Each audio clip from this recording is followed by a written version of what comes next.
అందరికీ నమస్కారం. తిరుపతి ఇన్సిడెంట్ చాలా దురదృష్టకరం, దానికి డౌట్ లేదు. ఇలాంటివన్నీ ఈ తొక్కిసలాట్లు ఇవన్నీ సాట జరుగుతా ఉన్నాయి. ఎంతమంది పోలీసు ఉన్నా, ఎంత పకడ్బందీగా ఉన్నా కానీ జరిగేటి జరుగుతాను. ఎందుకంటే మానవ తప్పిదం. దాన్ని పట్టుకొని ఓ అని అరుస్తారు. తప్పు. ఎందుకు అంతగా అరుస్తున్నారు? ఇప్పుడు ఏమైపోయిందంటే, అందుకే ఎవరో రాబందుల పార్టీ అని పెట్టినారు. కరెక్టే. మీరు చాలా మంది రాబందులు చూసినట్టు వల్చర్ అంటారు. మా చిన్నప్పుడు ఎక్కడ ఏదైనా చనిపోయినా ఇమీడియట్గా వాళ్ళేటి ఎక్కడి నుంచి వచ్చాడు మాకే తెలియదు. అలా అయిపోయింది వీళ్ళ పరిస్థితి. నాకు ఇంకోటి అర్థం కాలేదు. జగన్మోహన్ రెడ్డి గారు ఆయన పవర్లో ఉన్నప్పుడు చెట్లన్నీ నరికి చీరలు కట్టుకొని ఇది కాదుకు ఆ 5 years అట్లా గడిపినాడు. మరి ఈరోజు ఏమి సడన్ గా ఏమీ లేకుండా పోయినాడని అర్థం ఏమి? ఆయన పార్టీలోనే ఏదో శత్రుత్వం ఉందని నేను అనుకుంటాను. మరి ఇన్ని ఇన్సిడెంట్లు జరిగినాయి చూడండి. బోటు ప్రమాదం 39 మంది చనిపోతే ఆయన కనీసం ఆ రోజు అక్కడికి పోయినాడా? ఎందుకు పోలే? ఇప్పుడు ఇదంతా రాజకీయం చేయాలి. ఎందుకంటే ఫేడ్ అవుట్ అయినారు. ఫేడ్ అవుట్ అయిపోయినారు వీళ్ళు. దాన్ని ఏదో మళ్ళీ రీగెయిన్ చేసుకునే దానికి అంత శివరాజకీయమే. మళ్ళీ ఏమైంది? ఈ ప్రాజెక్ట్ ఎందుకు పోయే ఘటనలో 33 మంది పోయినారు. ఎందుకు పోయినారు? అది తప్పిదం వైఎస్ఆర్ పార్టీదే. అక్కడుండే ఇసుకే అంత తోలి డబ్బులు చేసుకున్నారు. సడన్ గా ఫ్లెక్స్ రావడం, ఆ గిద్దలుండి మొత్తం 33 మంది. ఊరికే 33 మంది ఊరికి ఉంది కానీ చాలా మంది పోయినారు. ప్రతిదానికి ఇదేనా? మరి ఆ బొద్దు ఎందుకు వెళ్ళలేదు? ఆ పక్క కూడా పోలే. ఆ రోజు కూడా చంద్రబాబు నాయుడు గారు పోయినారు కనీసం. కానీ మేమేం గలాట చేయలేదు. ఎందుకు పోయింది అని విచారించినాం కానీ అది వాళ్ళ మీద తోడు వీడియో కాదు. మళ్ళీ ఎల్జీ పాలిమర్స్ 13 మంది పోతే నువ్వు ఎయిర్పోర్ట్ లో దిగుతాడు ఎవరిని కలిసినావు? ఎల్జీ వాళ్ళని కలిసినావు. ఎందుకు? ముందు వాళ్ళతో కాంప్రమైజ్ అయి నీకు కావాల్సింది తీసుకొని మళ్ళీ పోయి కలిసినావు. మీ విషయానికి వస్తే ఒకటి, వేరే విషయానికి వస్తే ఇంకొకటి. అలానే చూద్దాం. రూయా ఆసుపత్రి 12 మంది చచ్చిపోయినారు. పోయిన వాటికి పోలే. ఏమనంటే ఏదో అంబులెన్స్, నీకు అంబులెన్స్ తెలియదు, ఆక్సిజన్ లారీ తెలియదు, ఏమీ తెలియదు. అంబులెన్స్ ట్యాంకర్ అంటావు. నీకు మరి ఏం చదువుకునేవేమో మాకు తెలియదు కానీ మేమందరం నువ్వు చదువుకునే స్కూల్లో చదువుకున్నాం. ఎంత చెడ్డ పేరు తెచ్చినావంటే ఆ స్కూల్కి. నీకు అంబులెన్స్ తెలియదు, ట్యాంకరు తెలియదు. అంబులెన్స్ ట్యాంకర్ అదే, ఆక్సిజన్ ట్యాంకర్. మరి ఆ పొద్దు ఏదో అయింది. మరి దానికి ఆ పొద్దు జవాబు సరిగ్గా లేదా? ఈ పొద్దు ఏదో ఇన్సిడెంట్ అయిందని ఇంతగా అరుస్తున్నారు. ఇంకా మాది 17లో యాక్సిడెంట్ అయింది. 2 డ్రైవర్లు చచ్చిపోతే ఆయన రోజమ్మ ఈయన పోయి ఏమడుగుతున్నాడో తెలుసా? ఆయన ఫోరెన్సిక్ రిపోర్ట్ ఇవ్వాలి. ఫోరెన్సిక్ రిపోర్ట్ అసలు మీకు తెలుసో తెలియదు. ఒకప్పుడు ఫోరెన్సిక్ ఇక్కడ లేదు, తిరుపతిలోనే ఉండే. మొత్తం రాయలసీమ తిరుపతిలో ఉండే. అది పోయేదానికి గంటలు పడుతుంది, టెస్ట్ చేసేదానికి 10 రోజులు పడుతుంది. ఈయన తగ్గు వేసుకుంటాడు. కలెక్టర్ తిడతాడు, ఎస్పీ తిడతాడు. అంతా విజువలైజ్ ఉంది. చూపిస్తాను, నీకు విజువల్లో చూపిస్తాను. నీకు భాష రాదు, ఏమీ తెలియదు, అందరి మీద నిందలేసేది ఒకటి తెలుసు. నువ్వు ఫేడ్ అవుట్ అవుతున్నావు ఇలాంటివన్నీ టేకప్ చేసినావు. మళ్ళీ కానీ అదే మా బస్సు యాక్సిడెంట్ అయిన పక్కరు నువ్వు రోజమ్మాటికి వచ్చి ఎంత గలాట చేసినారు ఆ కృష్ణా డిస్టిక్ లో. కలెక్టర్ని తిరిగితే ఎస్పీని తిరిగితే మళ్ళీ ఏమంటావు నేను పవర్ లేక వస్తే నేను సెంట్రల్ జైలు పంపిస్తాడంట. ఎంక్వైరీ కాదు, ఎంక్వైరీ చేయాలి. ఆయన ఏం తప్పయా? తప్పంటే మాది ఉండాల. ఎస్పీని కలెక్టర్ దబాయిస్తాం. Everything I show you visualize. ఏం పని లేదు, బాట లేదు. మాది ఫిబ్రవరి 20 జరిగితే మార్చి 1వ తేదీ 78 మంది స్టూడెంట్స్ టూర్కి వచ్చి యాక్సిడెంట్ అయింది. ఒంగోలు బస్సు. మరి ఆ పొద్దు రాలేదు. చెప్తేనే యు ఆర్ ఫేడింగ్ అవుట్. ఆ ఫేడ్ అవుట్ అవుతాను కాబట్టి నువ్వు మళ్ళీ ప్రజల్లోకి రావాలనుకుంటున్నావు. అదేం అసంభవం. ఇంకా మా దేవాదాయ మినిస్టర్ ఆనంద్ నుంచి మాట్లాడతారు. ఓ రోజక్క, ఒక సామెత ఉంది తెలుగులో, 7 తరాలు అటు 7 తరాలు ఇటు చూడమని. మేమందరం 7 తరాల వాళ్ళం. ఓవర్ నైట్ మేము పాలిటీషియన్స్ కాదు, ఓవర్ నైట్ రిచ్ కాదు. ఏసీ సుబ్బారెడ్డి గారి పేరు విన్నావా రోజక్క? విన్నావా? 1932లోనే ఆయన పాలిటిక్స్ లో దిగి కోఆపరేటివ్ ప్రెసిడెంట్, 60లో మినిస్టర్. ఆయన ఎవరు పడితే వాళ్ళు మాట్లాడింది నీకు ఖర్చు చెప్పాలనా? నువ్వు టోకన్ నమ్ముకొని కదా బెంచ్ కారు తెచ్చుకోనిందా? పోయినప్పుడల్లా 100 మంది. ఎట్లొచ్చింది నీకు బెంచ్ కారు? మొత్తం టోకన్ నమ్ముకొనే కాదా? చెప్పు. కాంట్రవర్షియల్ కాలేదు నువ్వు? పోయినప్పుడల్లా 100 మంది. ఎట్లొచ్చింది కారా? నీ కథ చెప్పాలంటే చాలా ఉంది. దయచేసి బౌన్స్ కేసులు అనంతపురంలోనే, ఏడా కాదు ఈ కోర్టులోనే.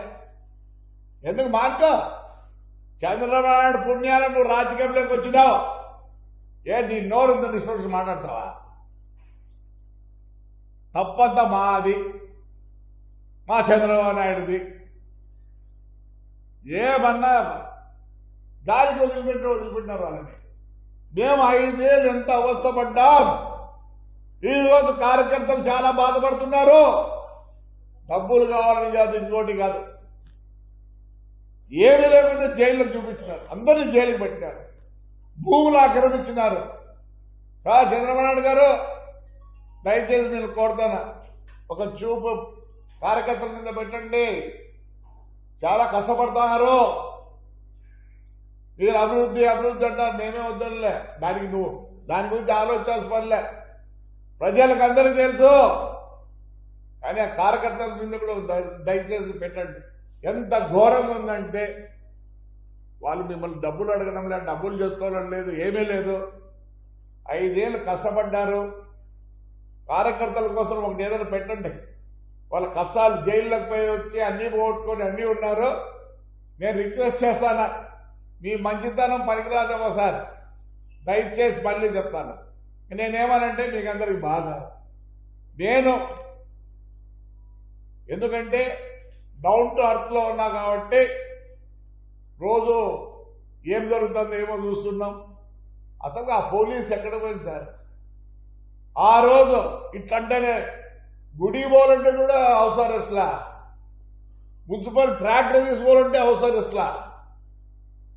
దయచేసి కార్యకర్తలను కొద్దిగా ఎంకరేజ్ చేయండి. వాళ్ళకి డబ్బులు వద్దు, ఇసుక వద్దు, మట్టి వద్దు, ఏమొద్దు.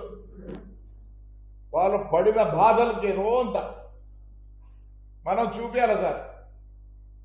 లేకపోతే చాలా బాధాకరంగా ఉన్నారు కార్యకర్తలు. వాళ్ళు ఏమి కోరడంలే, వాళ్ళ ఫస్ట్ కష్టము కొద్దిగా చూడండి దయచేసి. మా ఊర్లోనే మొత్తం కేసులు 890 కేసులు ఉన్నాయి. ఇంతవరకు దానిని పట్టించుకునే వాళ్ళు లేరు. అసలు ఈ పోలీసులు చూస్తుంటే ఆ పోలీసులు ఈ పోలీసులు చూస్తుంటే బాధాకరంగా ఉంది. ఎవరు చెప్పరు మీకు? నాకు తెలుసు కాబట్టి చెప్తున్నా. అందరికీ తెలుసు, బయటికి చెప్పలేరు. నాకు కావాల్సింది మీరు బాగుండాలని కోరుకుంటారు. ప్రతిసారి నాకు ఏ పదవి వద్దు, ఏమి వద్దు, నేను ఇట్లే ఉంటాను, పార్టీ కోసం పనిచేస్తా. దయతలిసి కార్యకర్తలని దానికి ఏదైనా ఒక వింగ్ మాదిరి పెట్టి వాళ్ళ బాధలను తీరవండి. ఎవరు డబ్బులు కావాలని కోరుకోవడంలో చాలా కష్టపడ్డాం. బయటికి రాలేని పరిస్థితులు మాకున్నాయి. మీరు ఇవన్నీ తీర్చాల్సి వస్తుంది. రోజమ్మా, ఏం ఆనవాళ్ళు చాలా తక్కువ వేసుకుంటాను నువ్వు. 30 నుంచే వాళ్ళు రాజకీయంలో ఉన్నారు. నన్ను అడిగితే కొన్ని ఫ్యామిలీస్ ఉన్నాయి, పాత ఫ్యామిలీస్. వాళ్ళలో వీళ్ళు ఒకరు. నెల్లూరులో మున్సిపల్ చైర్మన్ కూడా వాళ్ళే, బిఫోర్ ఇండిపెండెన్స్. ఎవరి గురించి వాళ్ళ గురించి మాట్లాడద్దు. నువ్వు తైతక్కలాడుకుంటా ఇప్పుడు వచ్చిన రాజకీయంలోకి మానుకో ఇష్టపడినట్టు మాట్లాడతాను అందరినీ. ఈతలో మాట్లాడలేక కాదు. ఎందుకు నోరు అదుపులో పెట్టుకో. ఏమనుకుంటాను నువ్వు? పెద్దాని అని వస్తాను. నన్ను అడిగితే కార్యకర్తలారా, వీళ్ళని బయటికి రానికూడదు.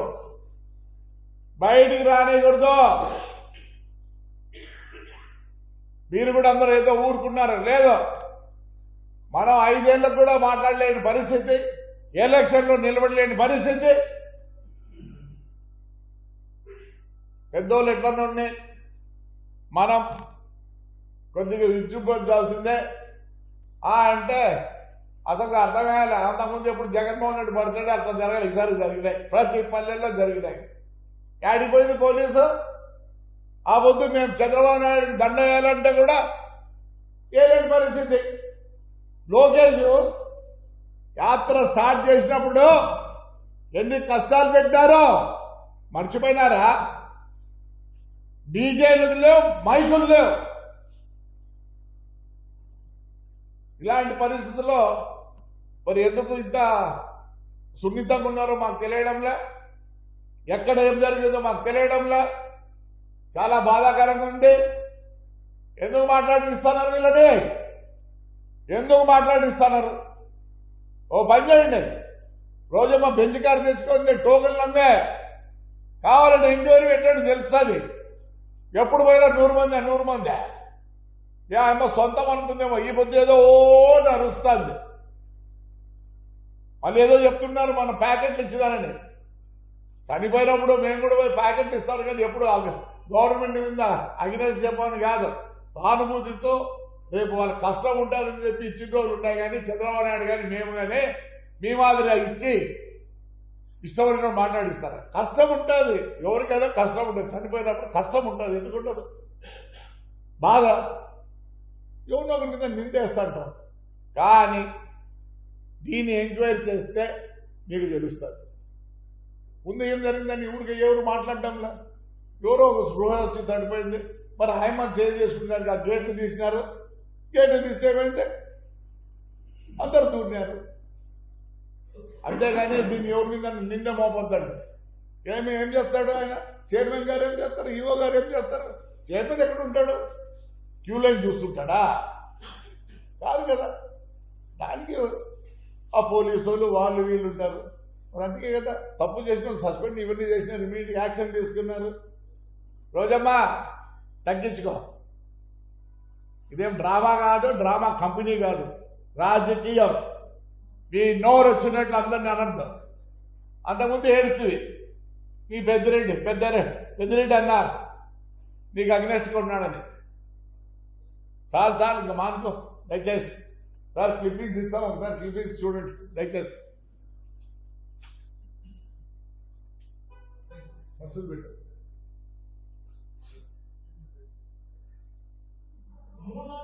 ఇది నా బస్సు యాక్సిడెంట్ అయినప్పుడు ఆయన ఫోరెన్సిక్ రిపోర్ట్ అప్పుడే ఇవ్వమంటాడు.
విజయవాడ నుంచి రావాల్సిన ambulance tanker ambulance tanker ambulance tanker సరైన సమయానికి రాలేకపోయినందువల్ల